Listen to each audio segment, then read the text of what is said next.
Bismillahirrahmanirrahim. Assalamualaikum warahmatullahi wabarakatuh. Innal hamdalillah nahmaduhu wa nasta'inuhu wa nastaghfiruh wa na'udzu billahi min syururi anfusina wa sayyiati a'malina. Man yahdihillahu fala mudhillalah wa man yudlil fala hadiyalah. Asyhadu an la ilaha illallah wahdahu rabbi la syarika lah wa asyhadu anna Muhammadan abduhu wa rasuluhu alladzi la nabiyya ba'dah. Rabbi israh li sadri wa yassir li amri wahlul 'uqdatam min lisani yafqahu qauli amma ba'du. Ma'asyiral muslimin wal muslimat yang dimuliakan Allah Subhanahu wa taala. Pertama-tama saya ucapkan beribu-ribu terima kasih. Malam yashkurin nas lam yashkurillah.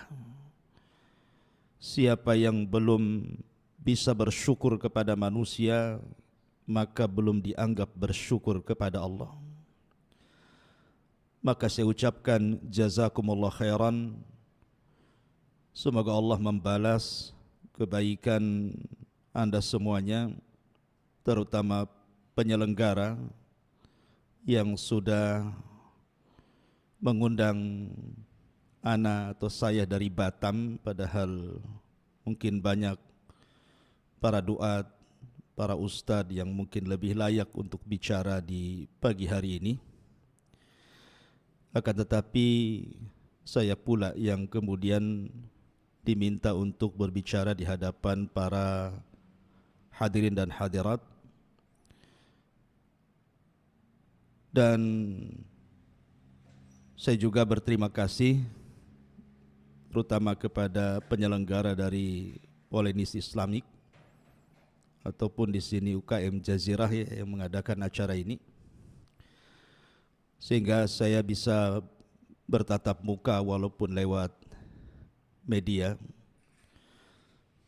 Sebagaimana Allah Subhanahu wa taala kumpulkan kita pada tabligh akbar di pagi hari ini walaupun lewat media di dunia, semoga kita juga dikumpulkan oleh Allah Subhanahu wa taala kelak di surganya yang penuh dengan nikmat yang Allah anugerahkan kepada setiap penghuninya.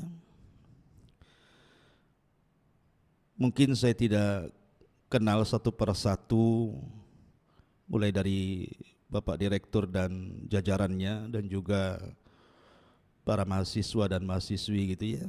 Semoga saya bisa mendoakan Anda semuanya dilindungi oleh Allah Subhanahu wa taala, mendapatkan keberkahan dunia dan juga akhirat. Tema yang diamanahkan adalah wujudkan generasi pemuda muslim yang unggul berkualitas sebagai tonggak peradaban Islam. Subhanallah, materi ini sangat penting sekali, terutama generasi muda.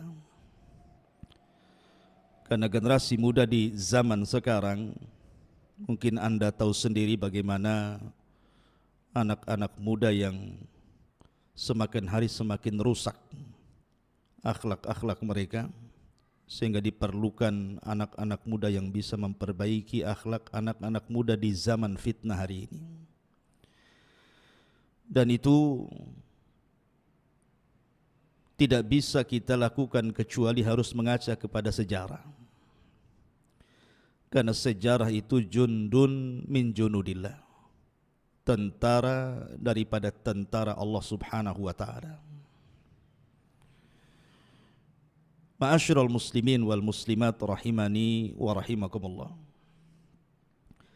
Sedikit saya urut sejarah dari para nabi, kemudian Rasul kita Muhammad sallallahu alaihi wasallam, dan juga beberapa petikan kisah-kisah para sahabat tentunya yang berkaitan dengan peran anak-anak muda sampai juga masuknya Islam ke negeri kita.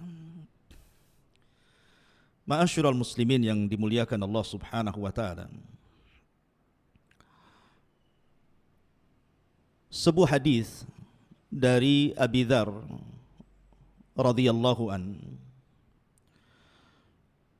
pernah bertanya kepada Nabi sallallahu alaihi wasallam tentang Nabi Allah Adam alaihi salam. Apakah Adam itu seorang nabi atau bukan? Lah salah satu pertanyaan Abi Dzar kepada Nabi sallallahu alaihi wasallam adalah bicara tentang kam adadul anbiya.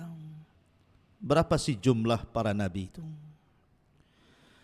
Maka Nabi SAW menjawab bahwa jumlah para nabi itu 120.000 nabi.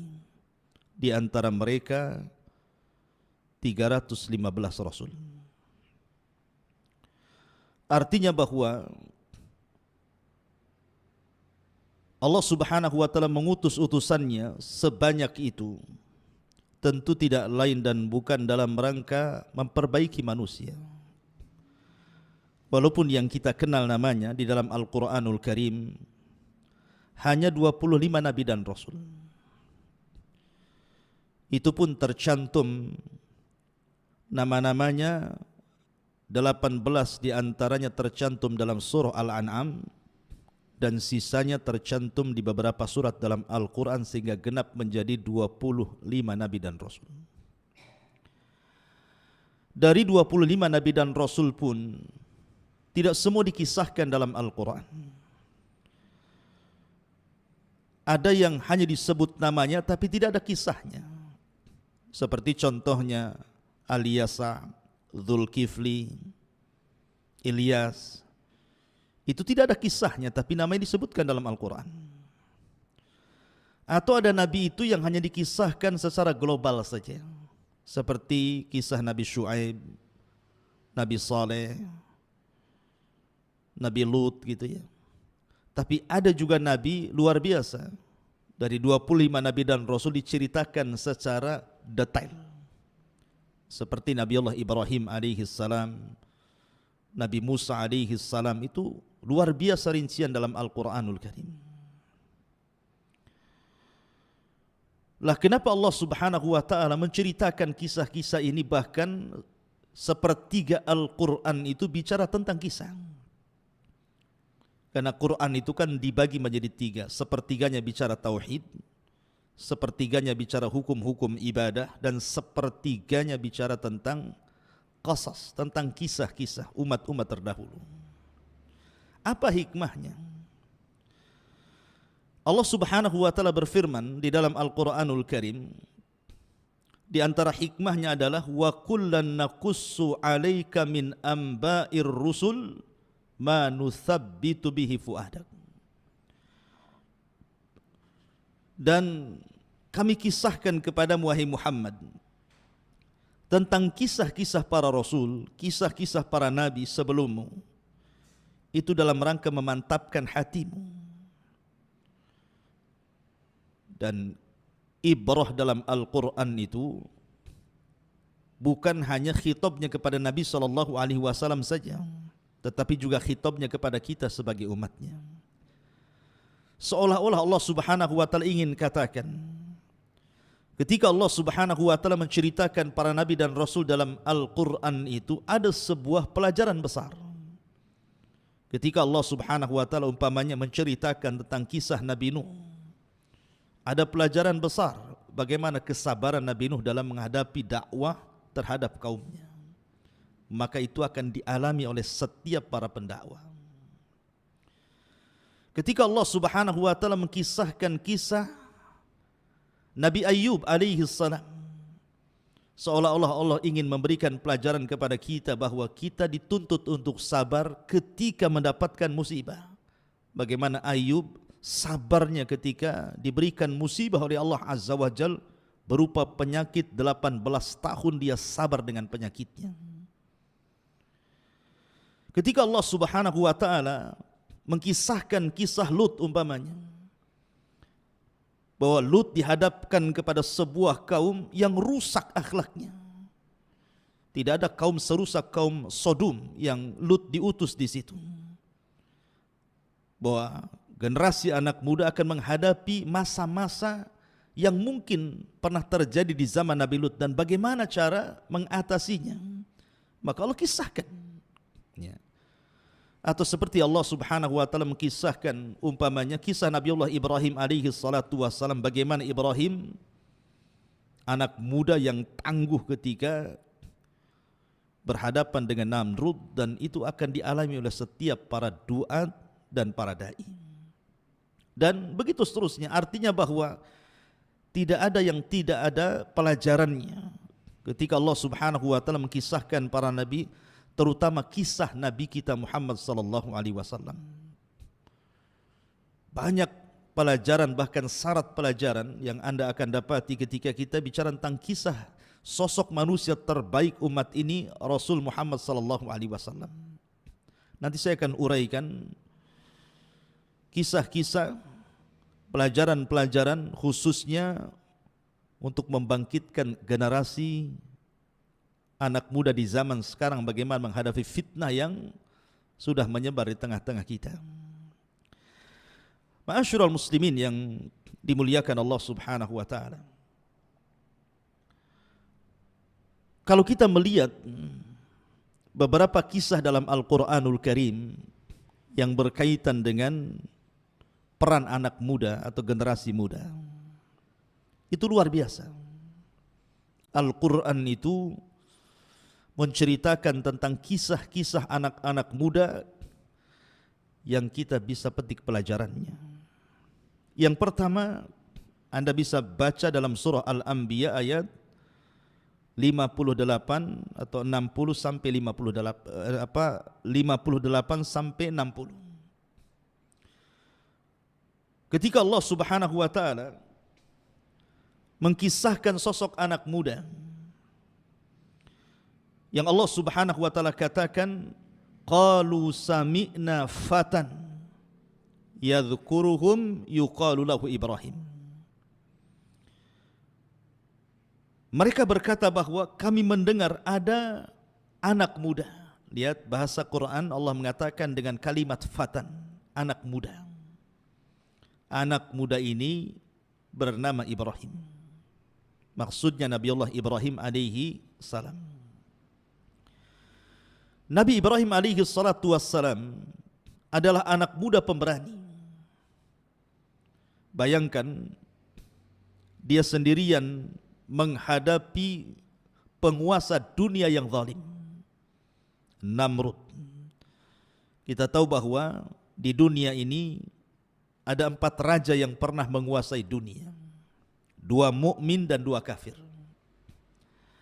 Adapun yang mukmin adalah Nabiullah Sulaiman alaihi salam dan juga Raja Dzulqarnain yang disebutkan dalam surah Al-Kahfi. Adapun yang kafir ada namanya Namrud dan juga Bukhtun Nasr yang menghancurkan Palestina dan membantai kaum Yahudi pada zamannya. Lah ada anak muda namanya Ibrahim alaihi salam sendirian menghadapi raja yang sangat zalim. Dengan keberaniannya dia menghancurkan patung-patung istana. Sebenarnya tujuan Ibrahim bukan menghancurkan patung. Buat apa patung dihancurkan? Toh juga bisa dibuat lagi. Hari ini patung dihancurkan, besok bisa diproduksi lagi. Tapi Nabi Ibrahim ingin memberikan pelajaran dengan kecerdasannya. Itulah bedanya anak muda dengan orang tua. Anak muda itu punya kecerdasan. Ketika pengalaman tidak bisa menjadi solusi, maka kecerdasan itu diperlukan. Bagaimana Ibrahim ini menjadikan sosok anak muda yang cerdas. Tujuan dia menghancurkan patung bukan menghancurkan patungnya. Buat apa patung dihancurkan? Nanti dibuat lagi, diproduksi lagi. Tapi Ibrahim ingin mengatakan kepada Namrud dan para penyembah berhala di zaman itu, bahwa berhala-berhala yang dianggap Tuhan oleh kalian itu jangan lagi melindungi kalian, melindungi diri mereka sendiri saja tidak sanggup. Lalu buat apa disembah kalau tidak bisa mendatangkan manfaat dan tidak bisa mencegah madarat? Lihat bagaimana peran anak muda Ibrahim alaihi salam, pemuda yang cerdas. Ini satu kisah. Kisah yang kedua disebutkan dalam surah Al-Kahfi ayat 11 sampai 25. Ketika Allah Subhanahu wa taala menceritakan tentang 7 anak muda. Allah Subhanahu wa taala berfirman, "Idz awal fityatu ilal kahfi faqalu Rabbana atina min ladunka rahmatan wa hayyi' lana min amrina rasyada." Ingatlah ketika para pemuda, sekali lagi Allah menyebutnya dengan kalimat para pemuda, bukan orang tua. Ini generasi-generasi muda di zaman itu. Ingatlah ketika para pemuda-pemuda itu berlindung ke dalam gua. Lalu mereka berdoa, "Ya Allah, berikanlah rahmat kepada kami dari sisimu dan sempurnakan petunjuk yang lurus bagi kami dalam urusan kami." Dahulu ketika ada sebuah acara kerajaan pada zaman Romawi dulu, maka diundanglah para pejabat dari daerah-daerah. Masalahnya dalam acara kerajaan itu disuruh untuk menyembah berhala.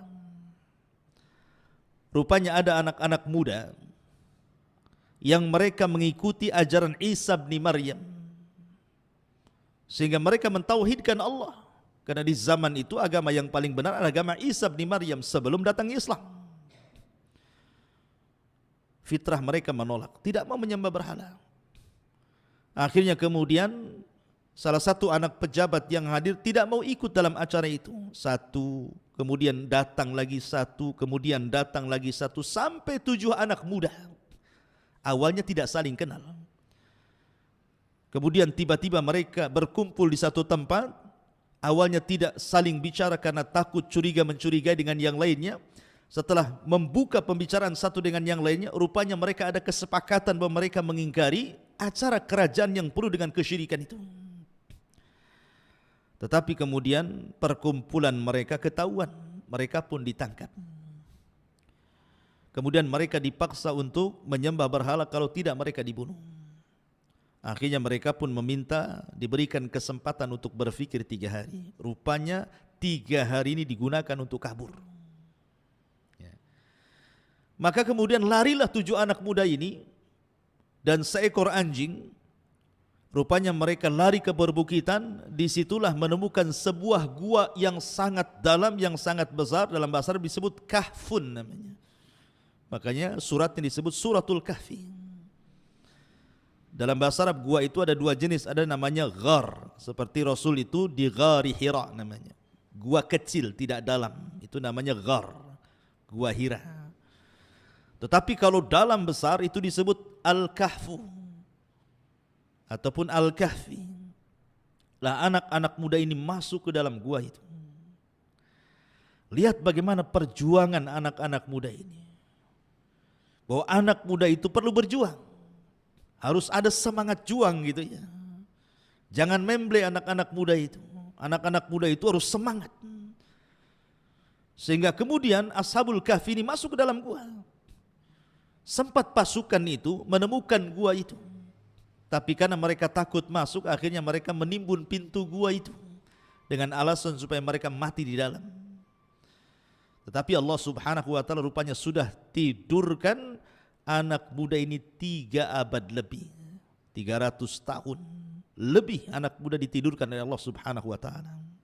Subhanallah, anehnya ketika mereka terbangun, rupanya raja zalim itu sudah mati, digantikan raja yang baik.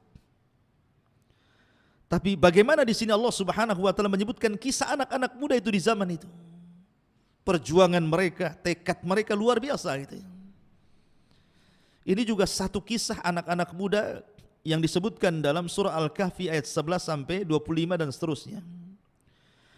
Kemudian juga Anda bisa baca dalam surah Yusuf ayat 24 sampai seterusnya.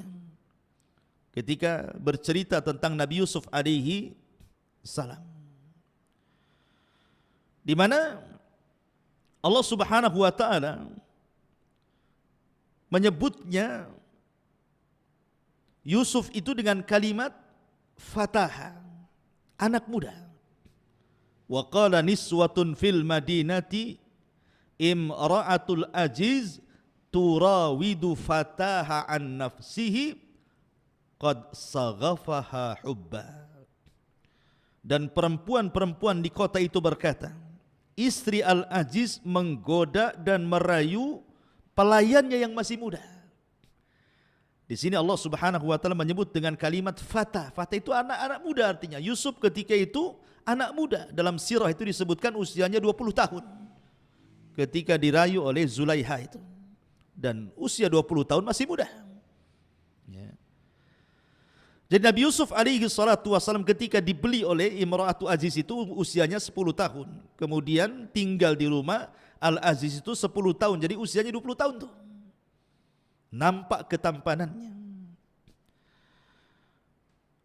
Ketika kemudian Zulaiha tertarik dengan Nabi Allah Yusuf alaihi salatu wassalam, seorang nabi yang diberikan separuh ketampanan Adam itu.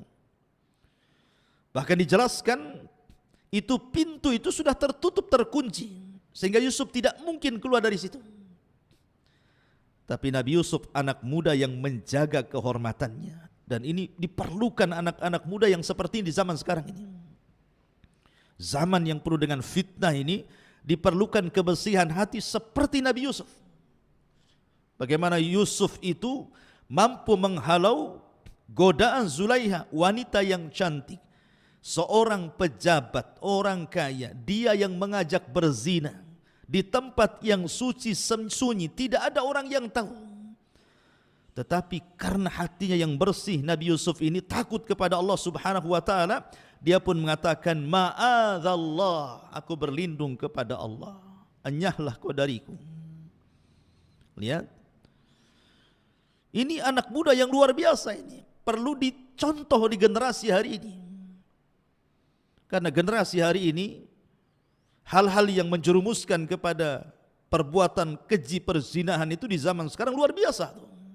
Dengan adanya medsos gitu ya. Film-film yang tidak layak ditonton, gambar-gambar yang tidak layak dilihat.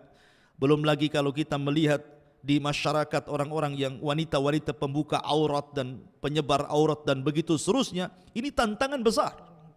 Diperlukan kejernihan hati, diperlukan menjaga kesucian, dan itu besar pahalanya. Nabi SAW sampai mengatakan, sab'atun yudhilluhumullahu fi dhillihi yawma la dhilla illa dhilluh. Ada 7 kelompok yang akan mendapatkan naungan di hari yang tidak ada naungan kecuali naungan Allah. Salah satunya adalah rajulun da'athu imra'atun dhata zamalin dhata mansabin wa jamalin faqala inni akhafullah. Seorang laki-laki yang dipanggil oleh seorang wanita yang cantik, yang kaya untuk berzina, tapi laki-laki itu mengatakan, saya takut kepada Allah. Ma'asyiral muslimin yang dimuliakan Allah Azza wa Jalla, lihat bagaimana Allah menceritakan tentang kisah anak muda Nabi Yusuf alaihi salatu wassalam. Ya. Kemudian juga yang nomor 4 disebutkan dalam surah Al-Buruj. Disebutkan dalam surah Al-Buruj. Allah Subhanahu wa taala mengatakan, kutila ashabul uhdud an-nari dhatil waqud idhum 'alaiha qu'ud wa hum 'ala ma yaf'aluna bil mu'minina syuhud wa ma naqamu minhum illa an yu'minu billahil azizil hamid. Binasalah orang-orang pembuat parit api, maksudnya para pembesar Najran Yaman. An-nari dhatil waqud, ketika api dinyalakan dengan sangat besar, ketika mereka duduk dan melihatnya, sedangkan mereka menyaksikan apa yang mereka perbuat terhadap orang-orang yang beriman yang sedang dibakar, dan mereka menyiksa orang-orang itu hanya karena orang-orang mukmin yang beriman kepada Allah yang maha terpuji dan lagi maha perkasa. Jadi kisah Ashabul Uhdud ini yang disebutkan dalam surah Al-Buruj itu mengkisahkan tentang kisah anak muda. Secara singkat begini, jadi ada seorang raja Yahudi tapi masyarakatnya Nasrani, namanya Dzunwas. Dzunwas ini mengaku Tuhan sama dengan Namrud, sama dengan Fir'aun yang ngaku Tuhan itu. Punya tukang sihir yang mau mati, sudah tua. Lah tukang sihirnya kerajaan ini meminta kepada Dzunwas, seorang raja Nejron ini, untuk dicarikan anak muda yang bisa mewarisi ilmu sihirnya, supaya bisa melanggengkan kekaisaran ataupun kerajaan sang raja Dzunwas ini. Karena dia tidak akan lama lagi hidup karena sudah tua. Maka dicarikan anak muda yang cerdas. Maka kemudian tukang sihir ini mewariskan ilmu sihirnya kepada anak muda yang cerdas ini. Masalahnya anak muda ini setiap jalan dari rumah ke tempat tukang sihir itu melewati sebuah kanisa, sebuah gereja. Karena di zaman itu kan agama yang paling benar agama Nasrani, karena belum ada Islam.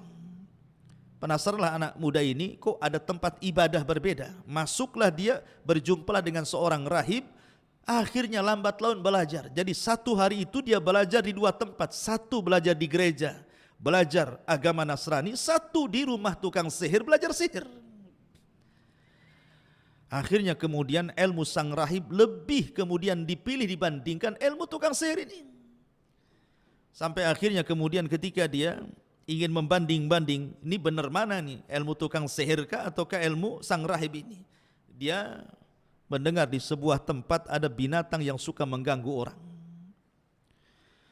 Kemudian dia pun mendatangi tempat tersebut, diambilnya kerikil sebiji jari. Kemudian dia pun mengatakan, ya Rabb, kalau seandainya ilmu yang diajarkan kepadaku dari sang rahib jauh lebih benar dibandingkan ilmu tukang sihir ini, maka tolonglah, bunuhlah binatang yang mengganggu masyarakat itu.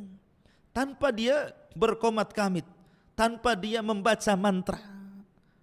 Ya, karena dia hanya tawakal dengan ilmu sang rahib. Dilemparnya batu itu, kena pula binatang yang buas itu, mati seketika tanpa menggunakan sihir. Langsung mati.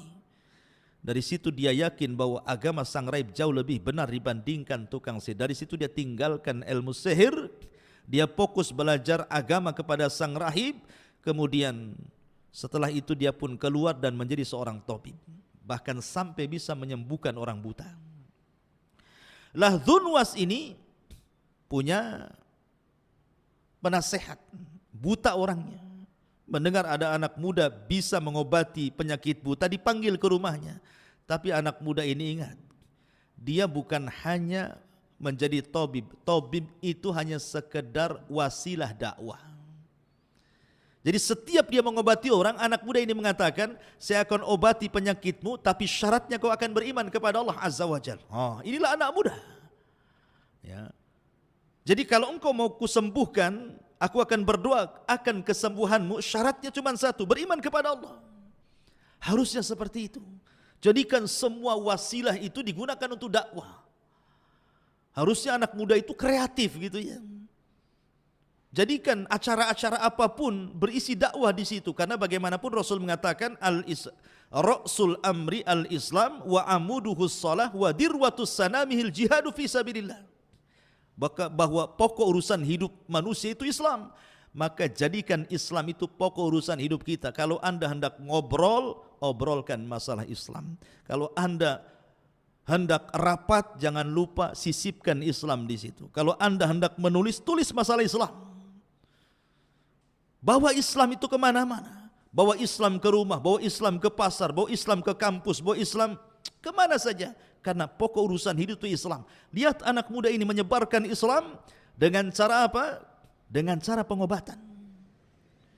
Sampailah dia mengobati penasihat sang raja ini. Mau pula penasihat sang raja ini beriman, dan akhirnya Allah sembuhkan penyakit butanya. Ketika Dzunwas heran kok dia bisa sembuh dari butanya, dia bertanya, siapa yang menyembuhkanmu?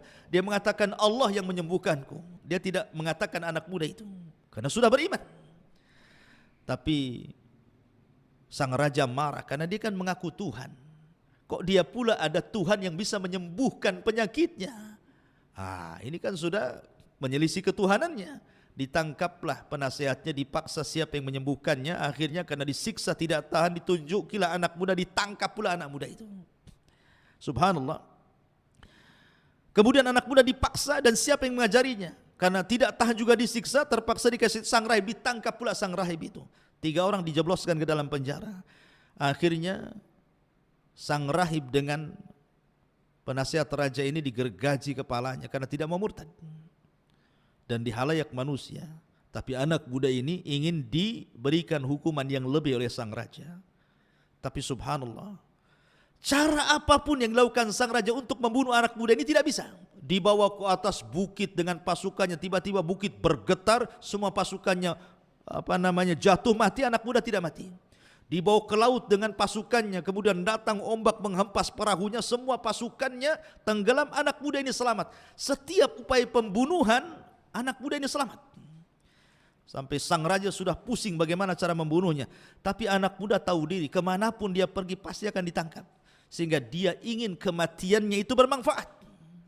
Maka dia mengatakan kepada sang raja, boleh kau bunuh aku, tapi syaratnya satu, kumpulkan manusia, gantung aku di hadapan manusia. Kau hanya bisa membunuhku dengan panah yang akan kuberikan, tapi syaratnya ketika kau panah diriku, kau harus mengucapkan Bismillahirrabbilgulam, dengan menyebut Rabb, nama Rabbnya anak muda ini.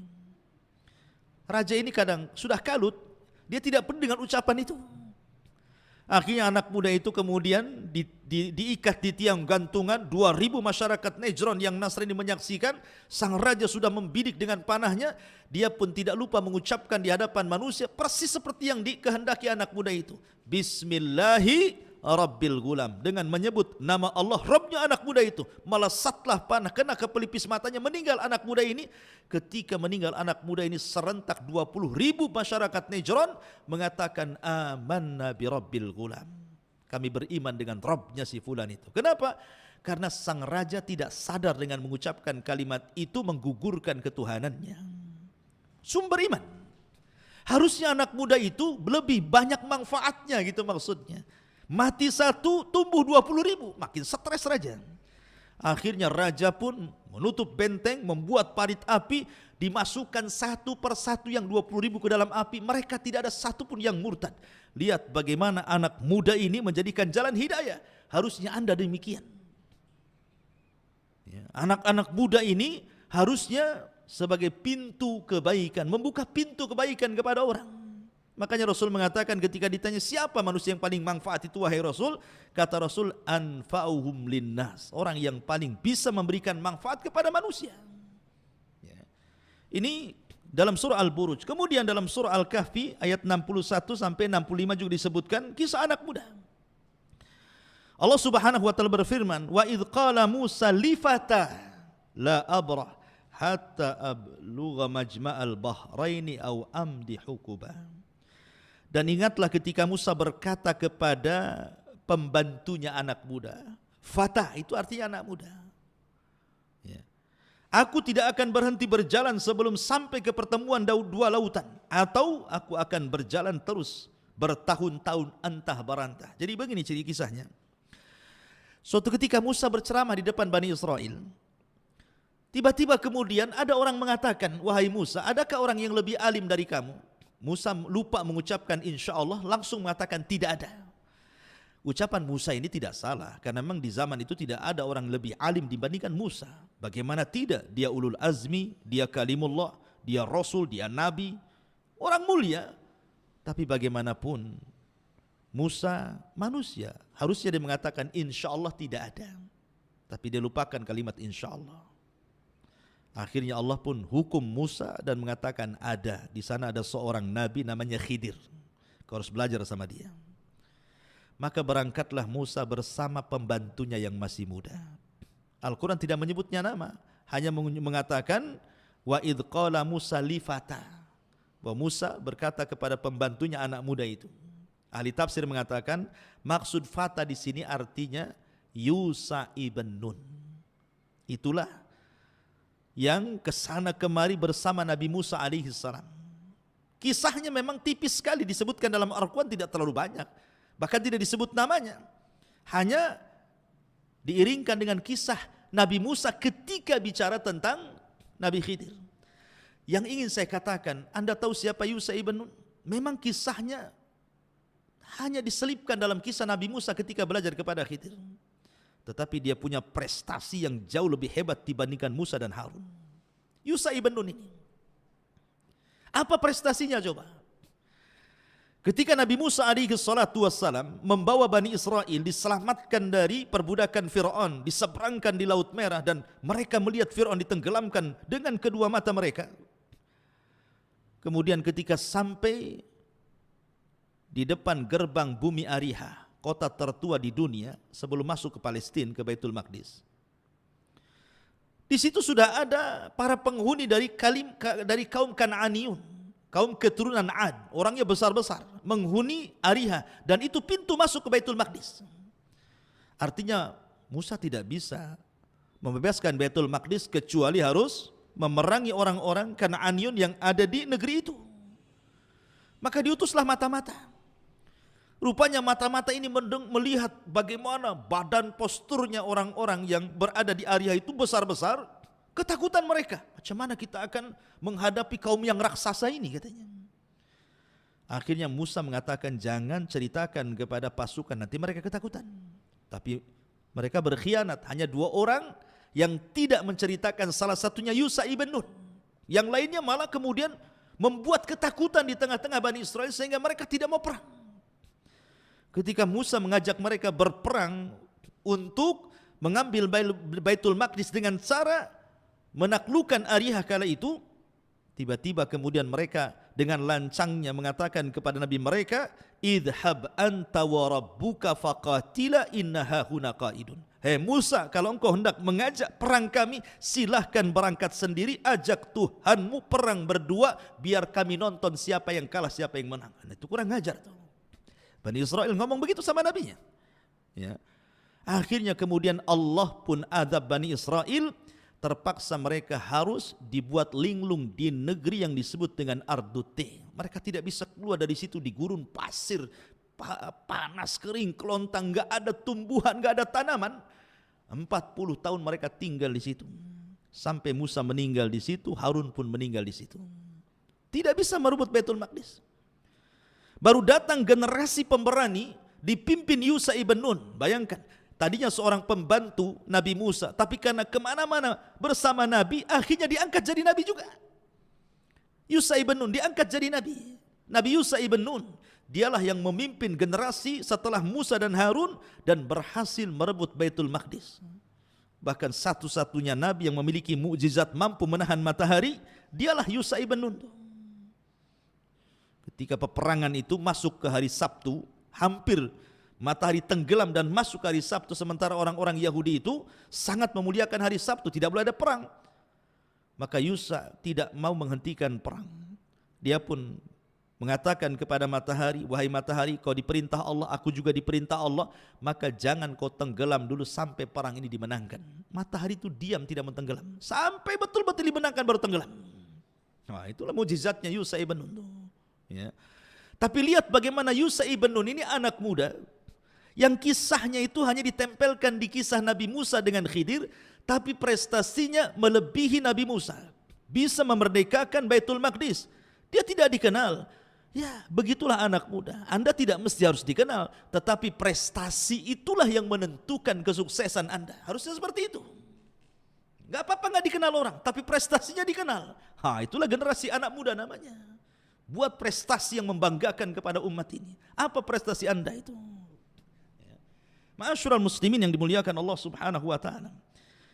Ini 5 kisah yang disebutkan dalam Al-Qur'an, semua bicara tentang anak muda. Kemudian yang terakhir, kisah Nabi kita. Nabi Muhammad sallallahu alaihi wasallam uswatun hasanah. Karena Quran menyebut uswatun hasanah di 3 ayat, berbicara kepada 2 nabi, pertama Ibrahim, yang kedua Rasul kita Muhammad sallallahu alaihi wasallam.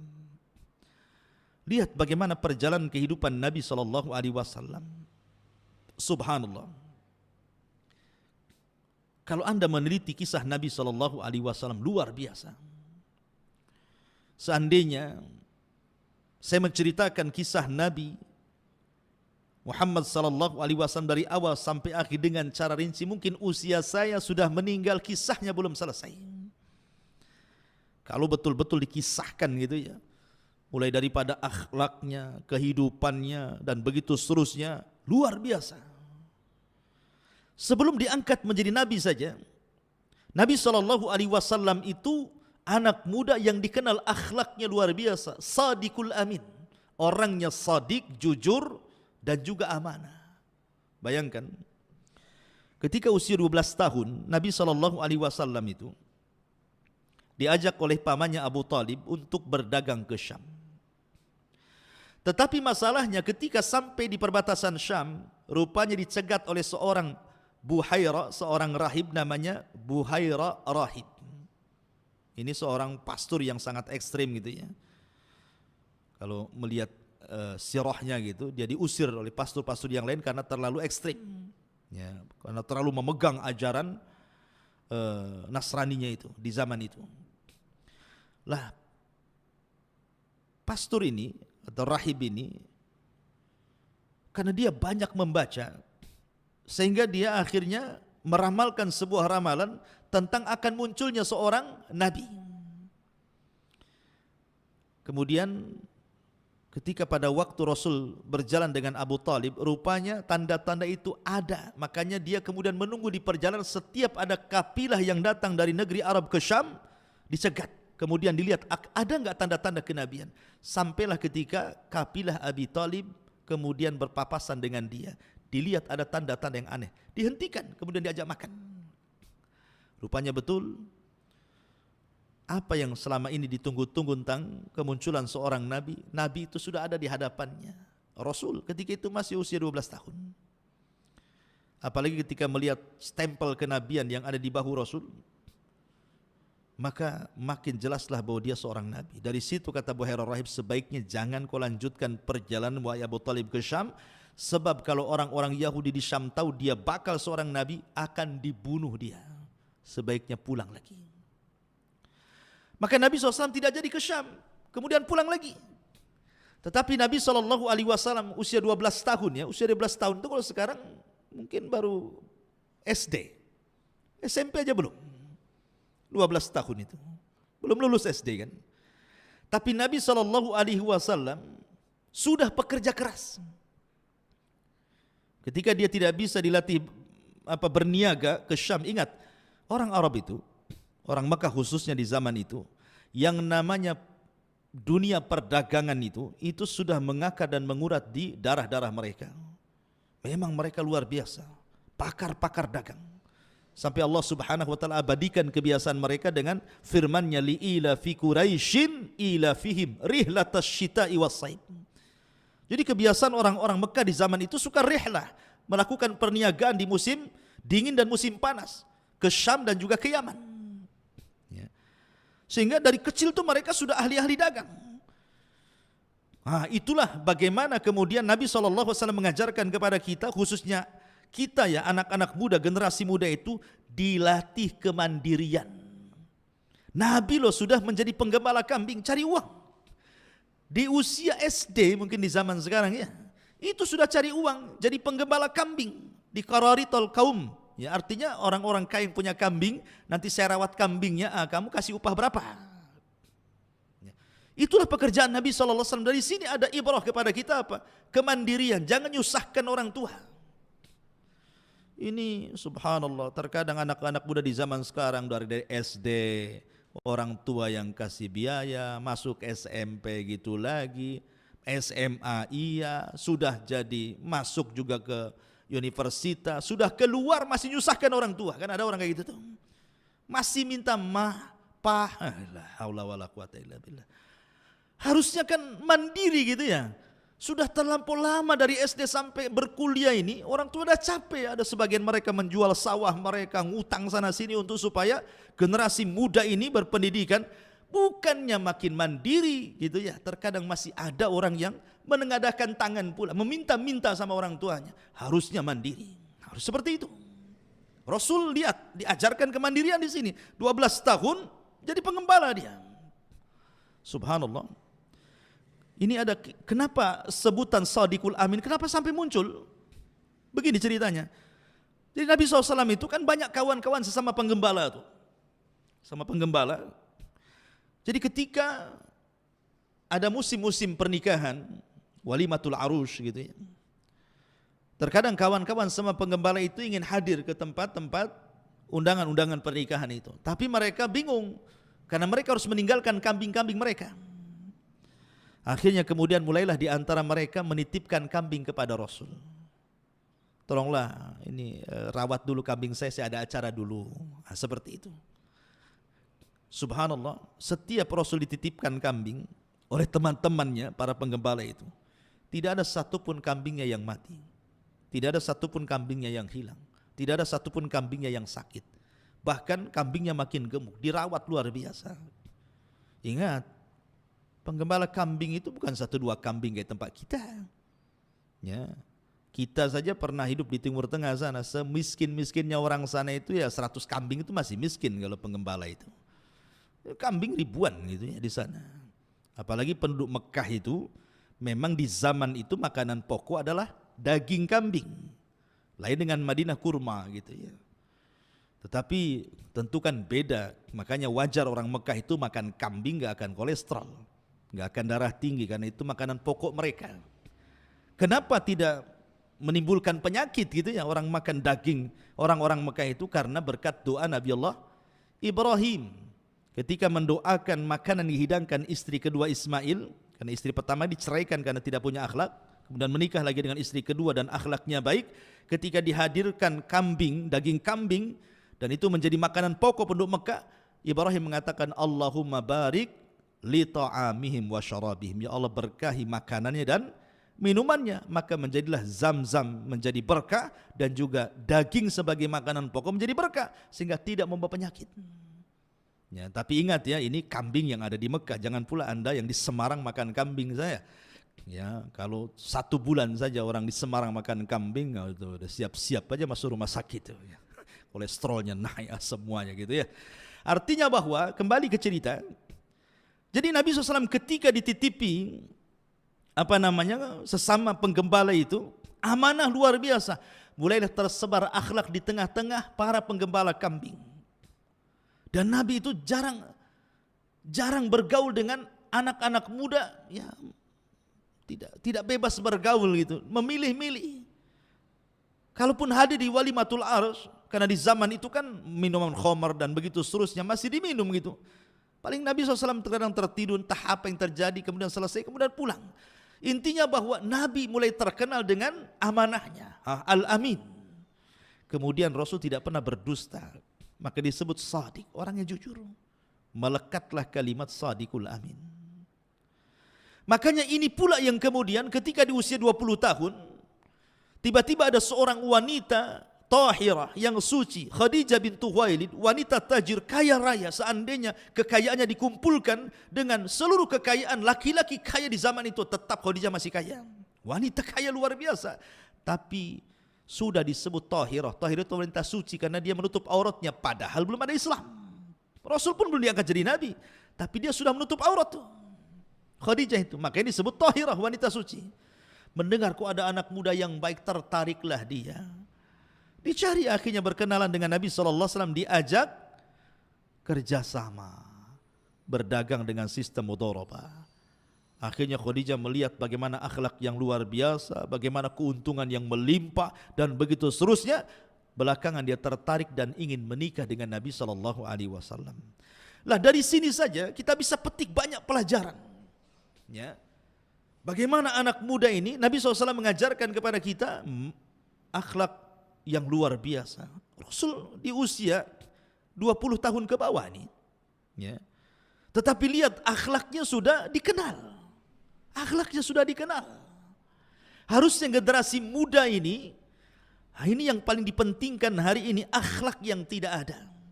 Yang hilang pada generasi muda hari ini akhlak. Akhlak kepada orang tua sudah hilang, akhlak kepada kerabat sudah hilang, akhlak kepada tetangga sudah hilang, kepada guru-guru dan begitu seterusnya. Ini akhlak yang hilang ini. Harus tanamkan akhlak-akhlak yang betul-betul. Jangan sampai kemudian anak muda ini mengikuti tren, ya kan? Jadilah anak-anak muda yang berakhlak. Kebaikan juga jangan mengikuti tren. Kebaikan itu harus dasari ilmu. Sebab kalau kebaikan ngikuti tren, nanti hilang trennya, hilang pula kebaikannya.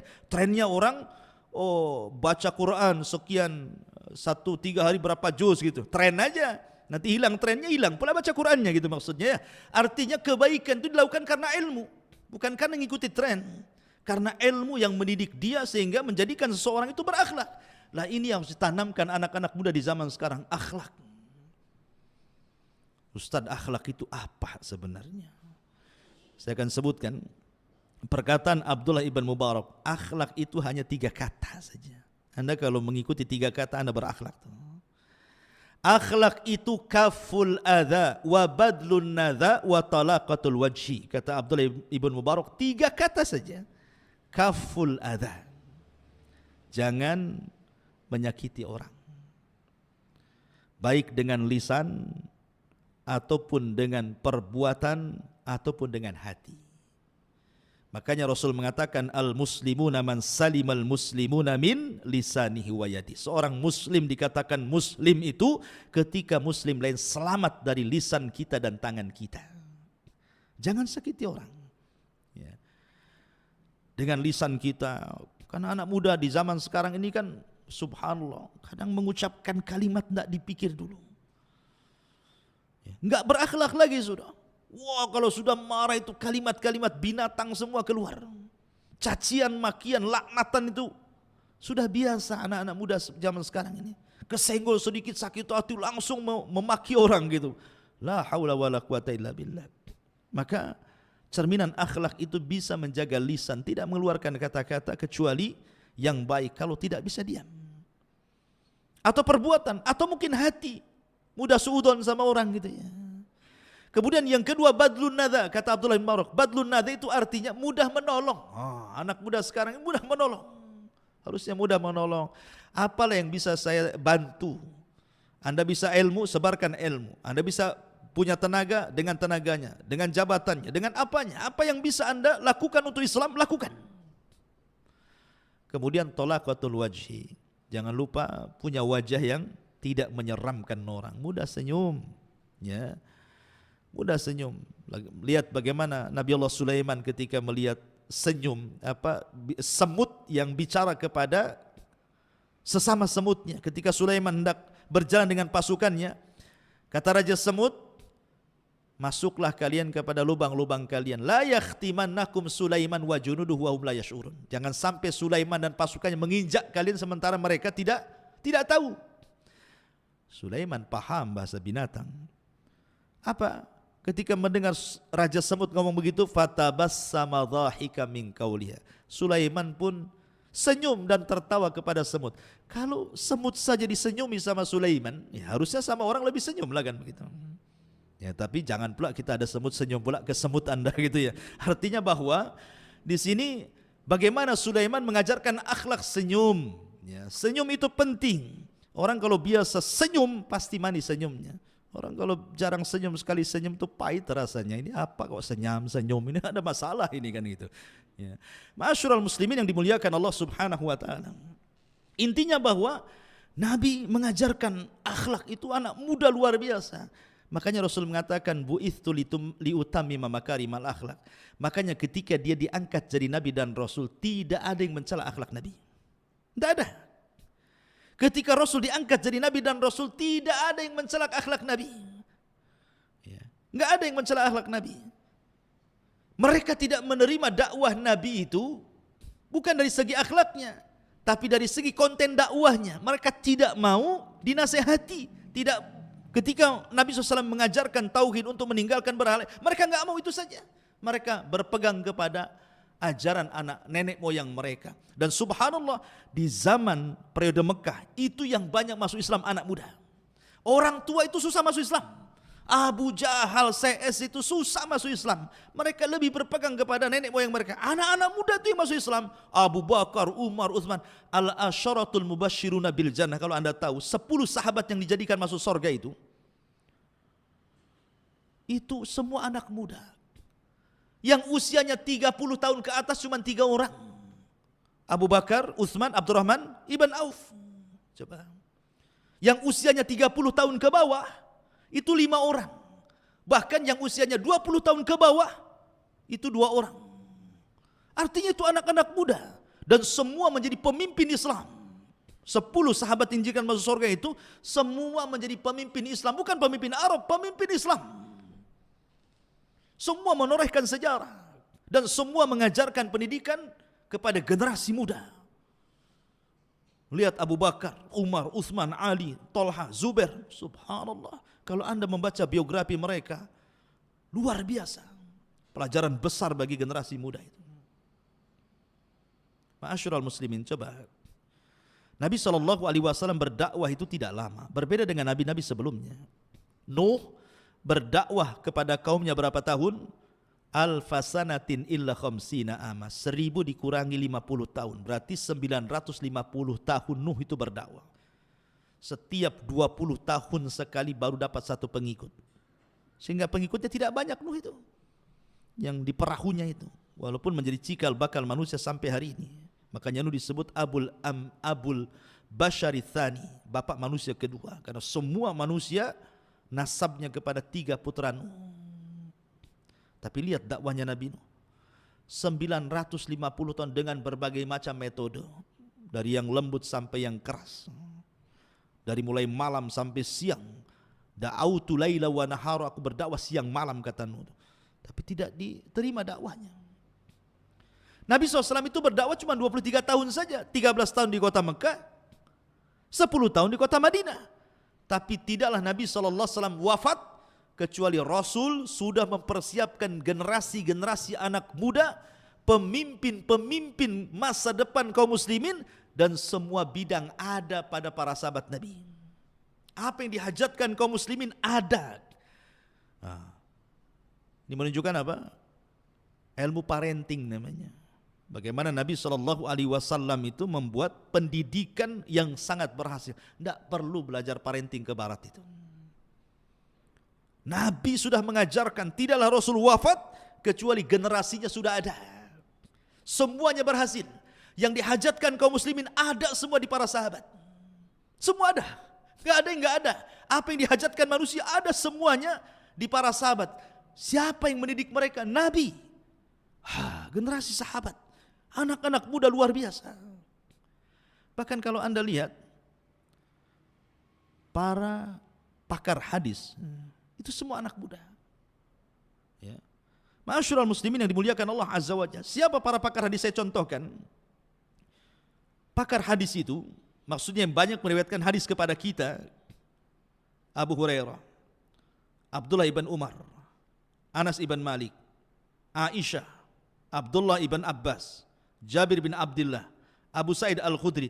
Ini 7 orang yang dikenal al-mukthiruna fil hadis, yang banyak meriwayatkan hadis Nabi sampai kepada kita ini, yang dikeluarkan oleh para pengeluar hadis Muslim, Bukhari, Abi Dawud dan begitu seterusnya. Itu kebanyakan dari 7 sahabat ini. Mereka lah orang-orang yang banyak meriwayatkan hadis di atas 1000 hadis, maksudnya gitu. Jadi sahabat-sahabat yang meriwayatkan hadis sampai kepada kita di atas 1000 hadis. Dan yang terbanyak adalah Abu Hurairah, 5000 hadis lebih gitu ya. Tapi kita lihat Abu Hurairah radhiyallahu an, anak muda. Ya. Abdullah bin Umar anak muda. Bahkan Abdullah bin Abbas itu berjumpa dengan Rasul cuma 3 tahun saja. Kemudian Rasul meninggal dunia. Tapi tidak menghalangi menjadi ulama dunia. Abdullah bin Abbas itu anak muda. Usia 13 tahun Rasul sudah meninggal. Karena ketika dia dibawa oleh bapaknya Abbas itu dari Mekah ke Madinah pada tahun 7 Hijriah, baru berjumpa dengan Rasul di usia 10 tahun. Sehingga 11 Hijriah Rasul meninggal, hanya berjumpa 3 tahun bersama Rasul. Tapi lihat 3 tahun perjalanan bersama Rasul menjadikan Abdullah bin Abbas ulama besar. Hanya 3 tahun saja. Menunjukkan kegigihan Abdullah bin Abbas tentunya dalam belajar. Ya, dalam belajar. Anas bin Malik menjadi pembantu Rasul gitu ya, di usia 10 tahun sampai wafatnya Nabi. Jadi ulama besar. Jabir bin Abdullah, Abu Sa'id Al-Khudri, bahkan Ummul Min Aisyah radhiyallahu anha, ini semua usia-usia muda tuh. Usia muda, cerdas, berkualitas dan juga menorehkan banyak sejarah. Lah harusnya anak-anak muda seperti itu. Ada satu kisah menarik. Jadi di zaman Nabi SAW, ini di zaman sahabat, anak-anak sahabat. anak-anak para sahabat Nabi Shallallahu Alaihi Wasallam, usianya masih muda-muda, masih belasan tahun, ya, mungkin usia SMP lah di zaman sekarang ini. Di sana ada Abdullah ibn Umar, kemudian Mus'ab, kemudian Urwah, kemudian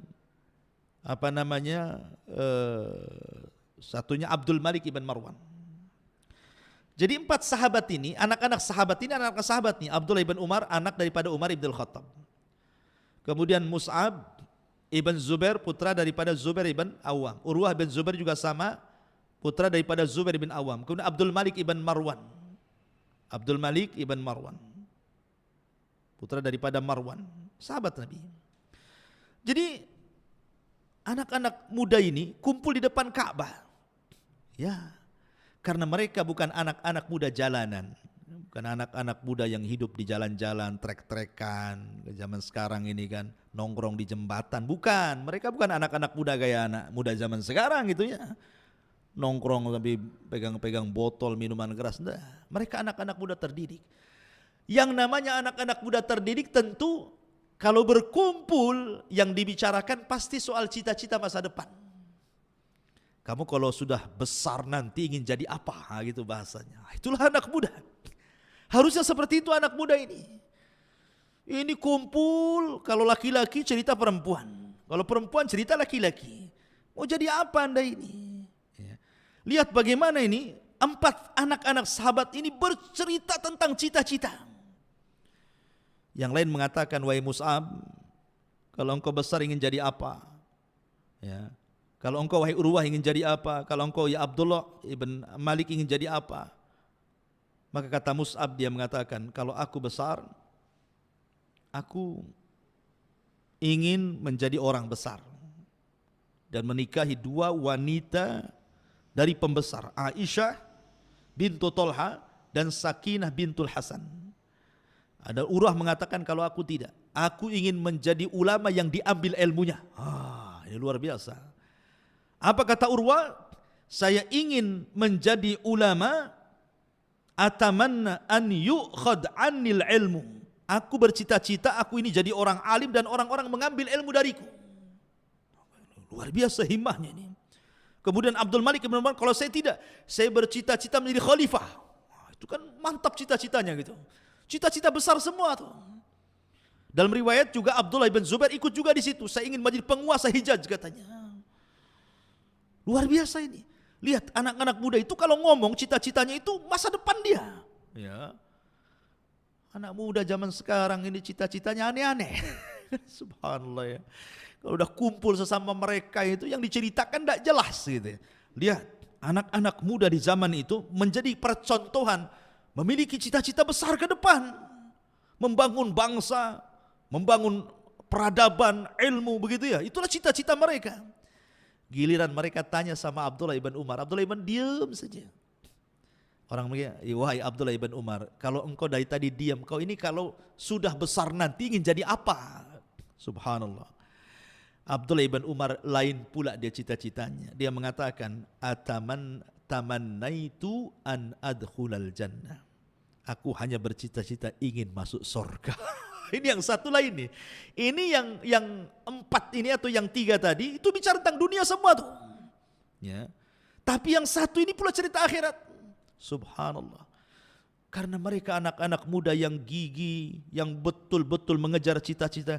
Semua yang dicita-citakan menjadi kenyataan semuanya. Urwah menjadi ulama besar. Siapa tidak kenal Urwah ibn Zubair? Alim, ulama besar. Seorang thalabul ilmi harus kenal siapa Urwah. Kalau Anda baca kitab-kitab tafsir, banyak kemudian tafsir-tafsir yang diambil dari perkataan Urwah ibn Zubair ini. Abdul Malik ibn Marwan menjadi khalifah. Abdullah ibn Zubair menjadi khalifah. Semua tercapai cita-citanya. Kecuali Abdullah ibn Umar. Ya karena cita-citanya tidak di dunia dia. Dia cita-cita ingin masuk surga. Ya kan? Tapi lihat himmahnya, luar biasa, semangatnya loh. Itulah anak muda namanya ya. Itu anak muda. Didikan siapa mereka coba? Didikan Nabi SAW. Nabi yang mendidik mereka seperti itu. Ya. Jadi generasi muda harus bangkit. Jangan loyo. Ya. Justru dari para sahabat Nabi inilah Kemudian Islam tersebar kemana-mana. Di zaman Khulafaur Rasyidin saja sudah kemana-mana tuh. Di zaman Utsman saja sampai ke daratan Afrika sana. Bahkan di zaman Utsman inilah sabda Rasul terbuka bahwa kalian akan membawa pasukan melewati lautan. Di zaman Utsman terjadi melewati lautan sampai daratan Afrika itu kemudian dikuasai kaum muslimin. Dan di zaman Khulafaur Rasyidin sudah hampir sebagian besar dunia sudah tersebar Islam kemana-mana. Ya. Sampai kemudian dengan berkembangnya Islam dari satu daerah ke daerah berikutnya sampai pula ke negeri kita. Walaupun tentu dengan berbagai macam versi lah Islam masuk ke Nusantara ini. Ada yang versi Gujarat tahun berapa itu 13 abad 13 Masehi gitu ya. Ada yang mengatakan versi Persia gitu ya. Ada yang mengatakan versinya Arab, Mekah gitu ya. Ada yang mengatakan versi Cina, macam-macam. Tapi intinya bahwa akhirnya Islam pula masuk ke negeri kita. Dan ini sebuah nikmat besar. Kalaulah bukan karena nikmatul Islam, kita tidak akan pernah bahagia. Karena Islam ini agama kebahagiaan. Yang mendidik generasi-generasi muda menjadi generasi-generasi terbaik umat ini.